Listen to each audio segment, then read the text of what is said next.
Peggy 18.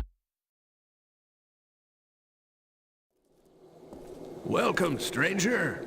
Name's Halleck, and it's a pleasure meeting you. I run this little shop. Got enough supplies here to keep you alive and fighting.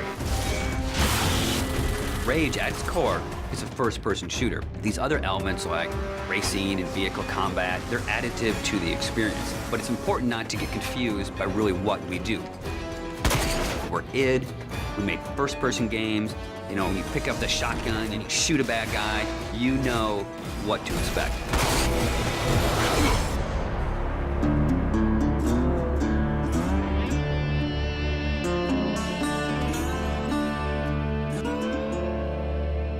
So in Rage, what we've tried to do is in every new environment that you enter, we give you a new weapon or a new ammo type or a new engineering item to keep the experience fresh. And as you play through the game, your arsenal grows and grows. It's a few different elements that really make a weapon good or satisfying. When you hit the fire button, it needs to do something on the other end. And that's where you get the feedback from blowing a head off or seeing a cool death animation. You know, I've always loved shotguns in all of the id games especially. I think if we didn't have a shotgun, a lot of fans would be upset. But the crossbow, because it's so different and so new, it's almost like this utility weapon. My favorite weapon in Rage is the wing stick. Let me guess. You want to know how to throw a wing stick. The wing stick is an offhand, instant throw weapon. The wing stick is such an iconic weapon. It's this bladed death boomerang, and it has like a smart nano targeting core is some of the mythos that we've built into it.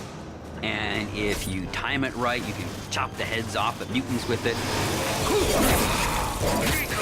We have these things we call gadgets or engineering items. Things like a little remote control car with a bomb attached to it. Now you're building this little defense turret. If you have the parts and you have the plans to build it, you can build these anywhere in the world. So now you're running around, you're firing, and instead of just tossing a grate or just throwing the wing stick, you're tossing down a little defense turret. When we have other more complex engineering items, as you progress through the game, things like sentry bots that are automated robots that shoot all your enemies for you.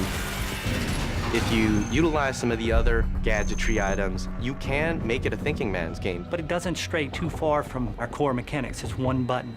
It all follows the same principle. I pay nicely for quality goods. There is an economy, and when people first think about the economy, they think RPG. But the economy is really your tool to manipulate how you want to play the game. It really is this player choice mechanic. So you're picking up this cash and these other cool items, then you sell it and you pick which ammos you want to buy. When you get these new things, you'll want to try it out. And when you do, you learn how that impacts you as the player and how you want to approach a situation. But at every step of the way, we never want the inventory to get in the way.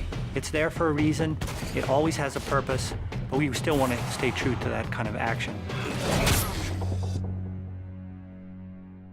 The world in Rage is about survival and all the elements that the player will need to succeed in surviving. It's up to them how they want to use those gadgets, weapons, and ammo types. Along with the action shooter experience role that we intend for the player to take, we create these different options in the gameplay when you get into an area with all these various implements of death. Or, you know, you may not want to have any strategy. You just may want to kick in the door, pull out your big shotgun, and start blasting away at the bad guys. We really give players the opportunity to engage the enemy AI in the way that's best for them. And we feel that that adds a lot of life and replayability to the game.